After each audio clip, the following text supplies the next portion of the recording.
Hello everybody, I am the Mighty Keyboard Warrior, and welcome to another episode of Goodbye or Goodbye, a series where I tell you if a game is worth your money, or if it's not worth your time. In today's episode, we'll be looking at Assassin's Creed Black Flag Resynced. And don't worry if you haven't played the game already, there'll be no spoilers ahead. In this video, we'll be going through the goods, the bads, and give my all-over verdict on Black Flag. The game, as some of you might be aware, is made by the studio Ubisoft, which, let's be honest, in the last few years has not had the best track record when it comes to games. Which is why I believe they remade Black Flag, to try and get those like myself back into the golden era of the Assassin's Creed series, and to show those who are new why people enjoy the franchise to begin with.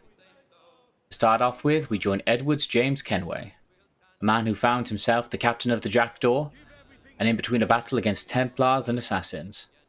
The story takes place in the beautiful Caribbean Sea, during the height of the golden era of piracy, where also the Spanish and the English are trying to take control of the sea.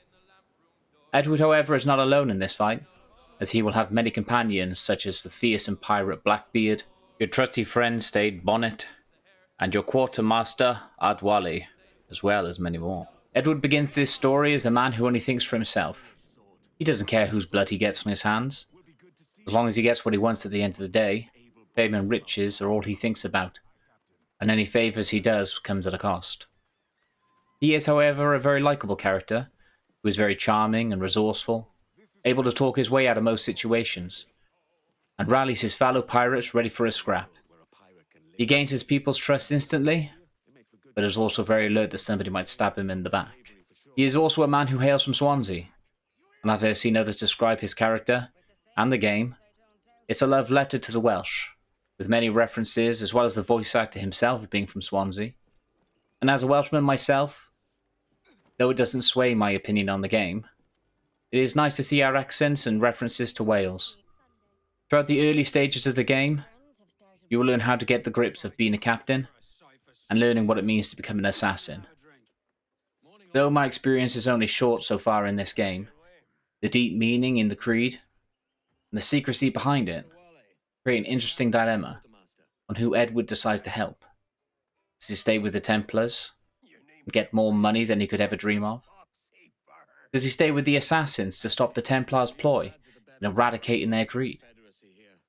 Or does he choose himself and align his interest in only what benefits him? These are the choices he's going to make, and what he decides could be fatal for his opponents.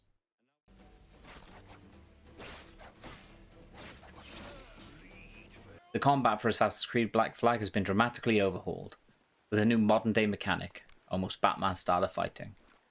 When it comes to close combat, this is as safe as they could make it. Though it is basic compared to modern-day standards, it doesn't take away from the enjoyment. If they flash blue, press this button. If they flash red, avoid this attack. And if you break their stance, finish them quickly. Gone are the days where you can simply mash takedown on all your enemies and defeat massive armies with simple takedowns. Alternating between fighting with dual-wield swords and pistols makes the combat a very fun experience. It doesn't feel like it gets boring, at least with my time so far in the game. Enemies can come at you simultaneously, and more can appear from out of nowhere, and how you react will determine on if you survive that encounter. The game, however, does give you a chance, with smoke bombs in your arsenal, and even a rope dart that is accessible early on. The rope dart used to be an endgame item, but is now ready for early use, not only giving you a get-over-here style of attack to draw enemies closer, you can also use it in stealth mode to hang from your enemies from ledges. Speaking of stealth, this Assassin's Creed falls to the same size as predecessors. It's basic, to say the most. Hide in the tall grass, call enemies over and assassinate them while trying to remain unseen.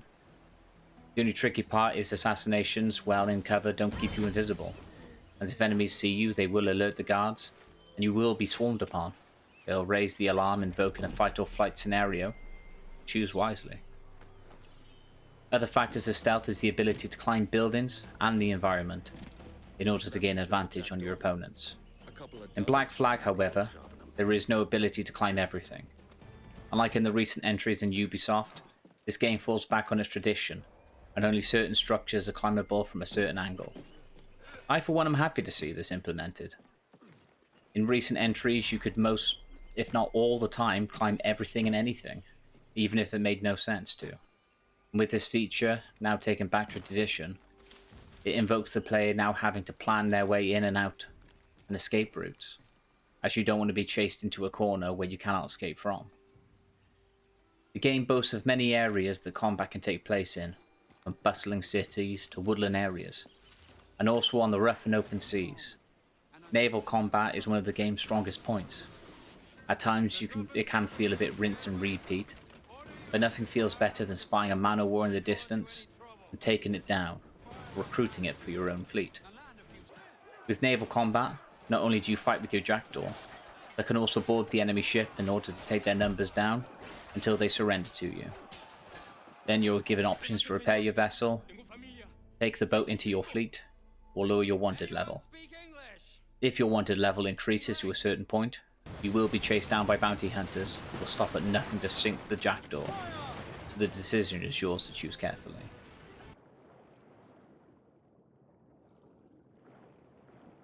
The world and environment in Black Flag is also very spectacular, with blue skies and calm waters, making naval sections enjoyable, not only to look at, but they can turn into dark clouds and storms, where hurricanes form to disrupt your path, and rogue winds that will throw you off your course. The oceans have also had a redesign, as you can now dive into the water in certain locations, find buried treasure, and also life that lives under the water, with schools of fish that react to your presence, jellyfish that you need to avoid, and corals that glow vibrant colours. They have really worked on the design and sound to make you truly immersed in the underwater world of Black Flag. Later in the game, you even attain a diving bell to explore more of the wreckage and ruin left behind by other adventurers of the sea, to uncover chests and treasures to add to your collection. On top of all the sea creatures that you can bump into in the water, the life above is also very busy, with both the British and Spanish vessels being at war with each other.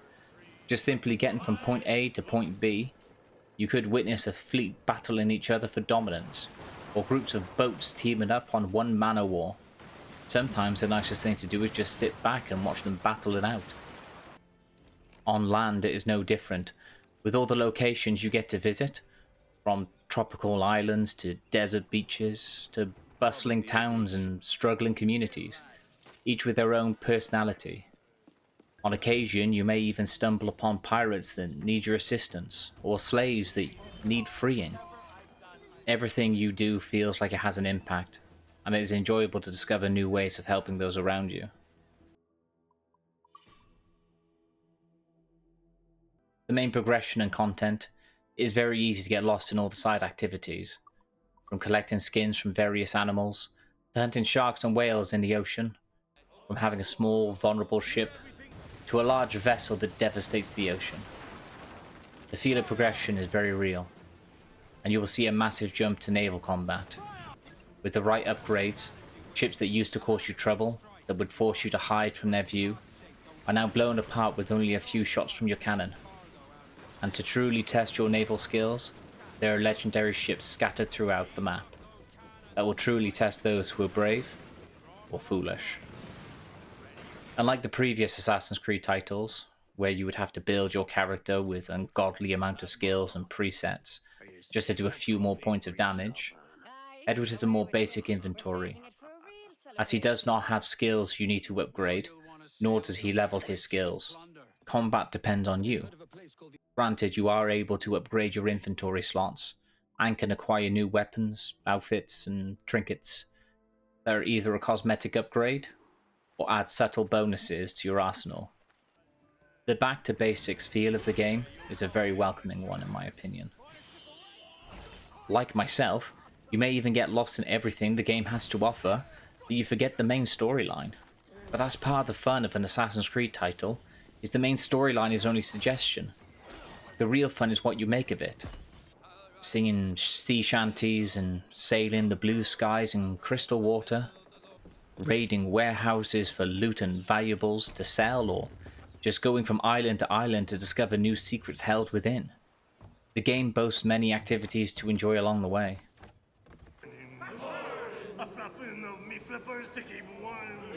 For me, the pros in this game are very easy. There's a lot to enjoy for the new and old players in the Assassin's Creed series. The game heavily goes back to what made it a fun experience to begin with, that captivated so many audiences within. Every playthrough of this game always feels different, and finding how you want to play is what I would recommend you find in order to get the most out of this title. As someone who played this game when it first came out, and got the limited edition set, this game feels and looks like the art book I received with it, and those days of wishing that a game actually looked like how it's described in the art book is now real for today. What could this game do better? Well, for one, it would be nice if they just didn't do a Ubisoft and just consistently remind you that there are things to buy and money you can spend for cosmetics. It would be nice to see cosmetics implemented into a game in a way of rewarding for accomplishing a feat. It's just quite disappointing that they still try and squeeze as much money out of the fan base as they can. And something else that I really enjoyed in the original was the naval fleet combat. Whereas in the previous game you had to build your fleet to send around the world in order to gain valuable resources to make your fleet stronger, they also had a mini-game where your fleet would do battle with other fleets, meaning the stronger boats that you were able to capture, the more likely you are to win these naval battles. Removing this is very disappointing, as what they have replaced with it, I feel after I first seen it, I haven't touched it since, nor has it made much of an impact in the game.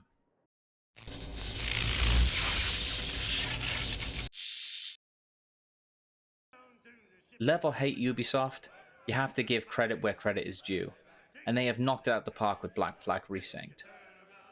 It is a game that is fun for those returning, and those for experiencing it for the first time. It is a great purchase if you are new to the series, and I would highly recommend playing this to get a feel of what Assassin's Creed was, in my opinion, the golden era of the Creed.